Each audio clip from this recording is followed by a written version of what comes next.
అంటారు. ఒక్క ఆ తదియనాడు మాత్రమే నిజరూప దర్శనం.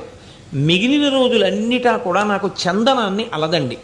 ఎంత పుట్టమట్టిలో నేను దొరికానో అంత చందనంతో నన్ను సంవత్సరంలో అలది లోపల ఉంచాలి.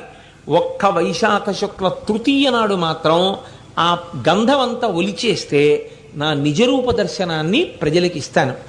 ఆనాడు భక్తులైనటువంటి వారు ఎవరు నన్ను దర్శనం చేస్తారో వాళ్ళకి నా దివ్యమైనటువంటి అనుగ్రహము లభిస్తుంది అని ఆనాడు ఆయన ఆనతిచ్చిన మేరకి పురూరవుడు ఆ చందనంతో అనులేపనం చెయ్యడం అనేటటువంటి ప్రక్రియని ఆనాడు ప్రారంభించాడు. ఆనాడు ప్రారంభించినటువంటి ఆ ప్రక్రియ ఈనాటికి సింహాచల క్షేత్రంలో అలాగే కొనసాగుతోంది. అందుకే చందనంతో అలది గబుక్కుని దేవాలయంలో కడితే పెద్ద శివలింగం అన్నట్టుగా ఉంటాడు. అసలు శివుడికి నాకు ఏమీ భేదం లేదు.